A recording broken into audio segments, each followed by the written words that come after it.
नमस्कार, मैं अतुल वर्मा एक बार फिर से स्वागत करता हूं।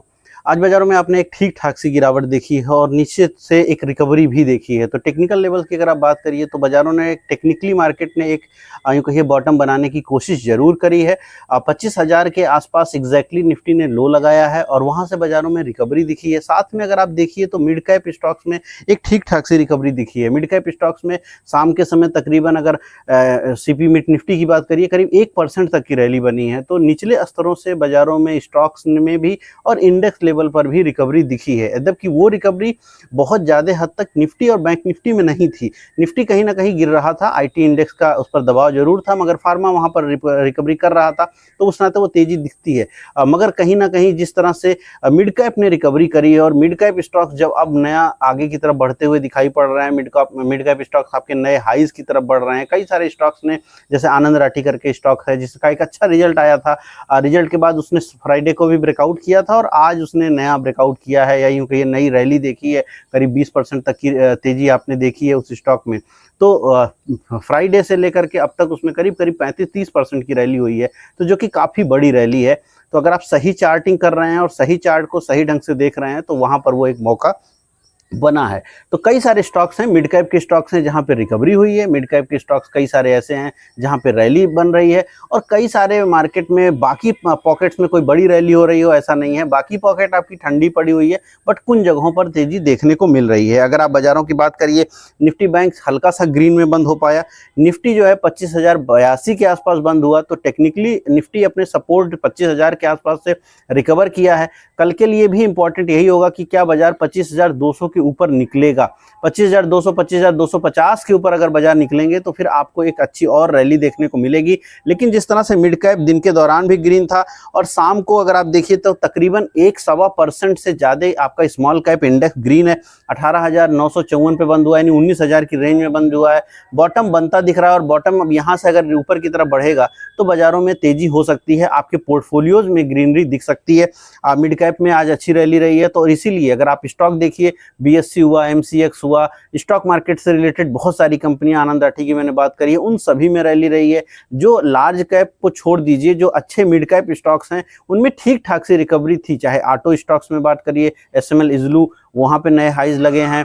तो कई सारे स्टॉक्स में आपको एक ठीक ठाक सी रिकवरी देखने को मिल रही है। अगर आप एडवांस डिक्लाइन की बात करिए, तकरीबन 1304 स्टॉक्स में गिरावट हुई है और वहीं पर 1173 स्टॉक्स में तेजी हुई है।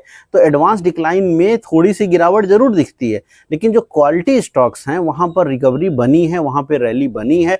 चाहे वो स्टॉक मार्केट रिलेटेड हों, ऑटो स्टॉक्स हों, इवन शुगर स्टॉक्स, अगर आप शुगर की कंपनियां, त्रिवेणी इंजीनियरिंग टाइप की कंपनियों की बात करिए, वहाँ पर रैली रही है।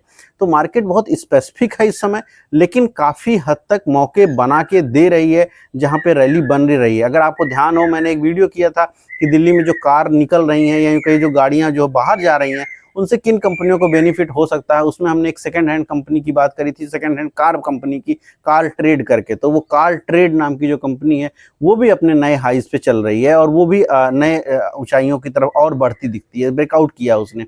तो स्पेसिफिकली खबरों को अगर आप जोड़ रहे हैं, जाहिर सी बात है कि अगर आप दिल्ली की बात करिए या बहुत सारी जगहों पर अब एक सेकंड हैंड गाड़ियों को लेकर के दुविधा बनी रहेगी। वो गाड़ियां कब तक चलेंगी, 10 साल चलेंगी, 12 साल चलेंगी, 15 साल चलेंगी, तो एक सेकंड हैंड मार्केट बनेगी। तो जो टियर 1 सिटीज हैं वहां पर सेकंड हैंड गाड़ियां क्रिएट होंगी 10 से 12 साल के बाद, क्योंकि सरकार के नियम बदलेंगे और उनकी जगह को भरेंगी नई गाड़ियां। तो नई गाड़ियों को जो टियर 1 सिटीज हैं वहां पर एक प्रॉपर एंट्री पॉइंट हर समय मिलता रहेगा, प्रॉपर डिमांड वहां पे बनी रहेगी।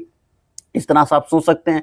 लेकिन जो सेकंड हैंड गाड़ियां हैं वो जाएंगी कहाँ? वो कुछ तो सीएनजी में कन्वर्ट होंगी, मैंने ये सब डिटेल किया था उस दिन वीडियो में, लेकिन बाकी कहाँ जाएंगी? तो बाकी जो है भारत के और जो सिटीज़ हैं, जैसे टियर 2, टियर 3, टियर 4 गांव, उन सब जगहों पर वो जो है बढ़ेंगी।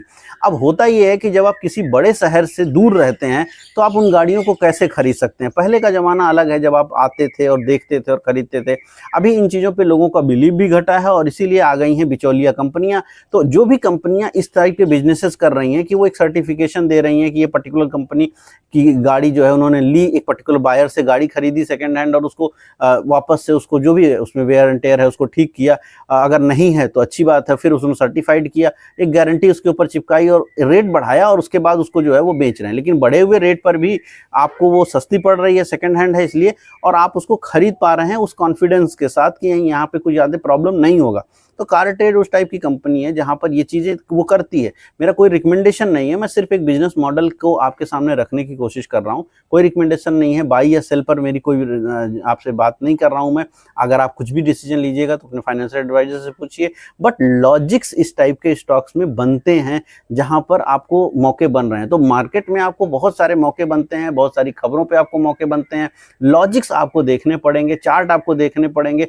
ऐसी नहीं है कि ये खबर किसी को पता नहीं है, ये खबर पता थी। आज से 10 दिन पहले भी वीडियो में मैंने बताया था कि कुछ टाइप की कंपनियों को बेनिफिट इसका बन सकता है, सीएनजी किट बनाने वालों को बन सकता है। उन सभी कंपनियों में पिछले कुछ समय के अंदर ठीक ठाक सी रिकवरी रही है। तो मार्केट इसी तरह के मौके आपको देती है अगर आप थीम को आइडेंटिफाई करते हैं, यानी राइट थीम को पकड़िए, सही थीम पर निवेश करिए, सही थीम को सही टाइम पर समझ पाइए। बहुत सारे कारणों से थीम बनेगी। हो सकता है सरकार की कोई पॉलिसी आ जाए, उसके नाते नियम बन जाए, उसके नाते वो थीम क्रिएट हो जाए। हो सकता है कोई टेक्नोलॉजी बदल जाए, उसके नाते वो थीम क्रिएट हो जाए। तो डिफरेंट डिफरेंट समय में डिफरेंट डिफरेंट थीम बदलती है। लेकिन क्या रोज बदलती है? रोज नहीं बदलती है। जाहिर सी बात है कि आपको वक्त लगेगा, साल 2 साल 3 साल में कोई 2-3 अच्छी थीम वाली कंपनी आप पकड़ पाएंगे और वो फिर लंबे समय तक चलती हैं। उनकी जब तक वो प्रॉपर वो बिजनेस मॉडल फेल नहीं होता तब तक वो कंपनियां ठीक ठाक सा परफॉर्म करती हैं अगले 2-4-5 साल तक।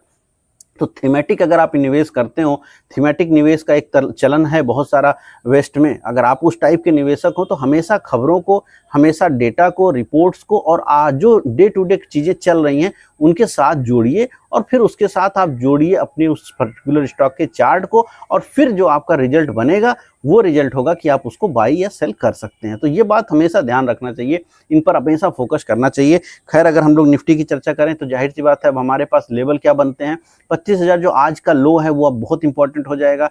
थोड़ा सा उस लो के नीचे आप रखिए अपना पॉइंट, यानी 24,950 960 की रेंज आपके लिए इंपॉर्टेंट हो गई। क्योंकि आज हफ्ते का पहला दिन है, इंपॉर्टेंट डे है, और उस दिन अगर लो लगता है तो बहुत बार ऐसा होता है कि पूरे हफ्ते फिर तेजी बनती है। मिड कैप में भी यही सेम चीज़ है। तो चूंकि पोर्टफोलियोज ग्रीन दिख रहे हैं, अलग अलग सेक्टर में बाइंग आ रही है, तो निफ्टी के भी रिकवर होने के चांसेस ज़्यादा हैं।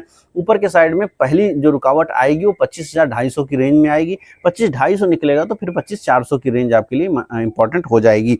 अब बैंक निफ्टी में भी सेम कहानी है।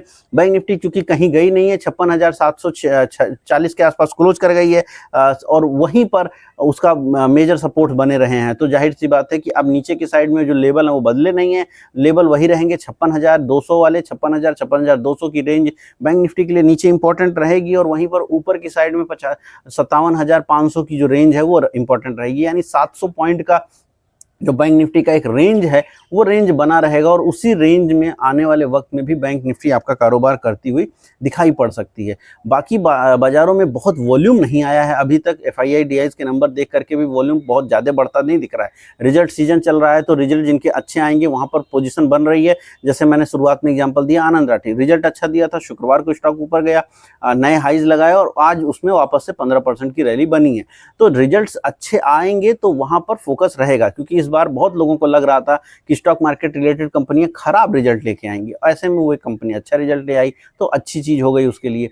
तो देखना पड़ेगा आपको कि कहां पर उम्मीद बाजारों की क्या है। अगर आप रिजल्ट देख रहे हैं, हो सकता है कंपनी का या उस पर्टिकुलर सेक्टर का रिजल्ट आने का या खराब आने का उम्मीद बहुत ज्यादा हो। अगर वहां पर कोई एक अच्छा रिजल्ट लेके आएगा फिर वहां पर मार्केट जो है उसको प्रीमियम देने लगती है। और बहुत बार ऐसा होता है कि आप बहुत अच्छा उम्मीद करके बैठे हैं कि उस कंपनी में रिजल्ट आएगा, उसके पहले ही स्टॉक में काफ़ी बड़ी तेजी हो गई, तो फिर जब आप अच्छे रिजल्ट देखते भी हैं तो वो स्टॉक घट जाता है।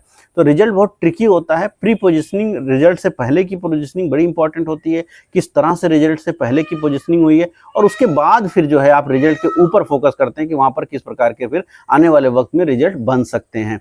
उम्मीद कर रहा हूँ वीडियो पसंद आई होगी, क्योंकि बहुत सारे मैं बाहर हूँ और बहुत सारे यहाँ पे चिड़ियों की आपको आवाज़ सुनाई पड़ रही होगी। मोर बोल रहा है, बहुत सारे छोटे छोटे चिड़ियाँ बोल रही हैं, तो हो सकता है किसी किसी को डिस्टर्बिंग हो, किसी को अच्छा भी लग रहा होगा। अच्छा इन्वायरमेंट है मैं जहाँ हूँ इस समय। मैं मिलूंगा कल या फिर आगे 1 से 2 दिन के गैप पर, क्योंकि मैं यहाँ से रेगुलर वीडियोज़ नहीं बना पा रहा हूँ। जैसे ही 2 से 3 दिन के बाद वापस से चीज़ें आपको नॉर्मल ढंग से मेरी वीडियोज़ में दिखने लगेंगी। उम्मीद कर रहा हूँ वीडियो पसंद आई होगी, पसंद आई तो लाइक कीजिएगा, शेयर कीजिएगा, कमेंट कीजिएगा। मैं मिलूंगा कल नए वीडियो में। इस वीडियो में इतना ही, धन्यवाद।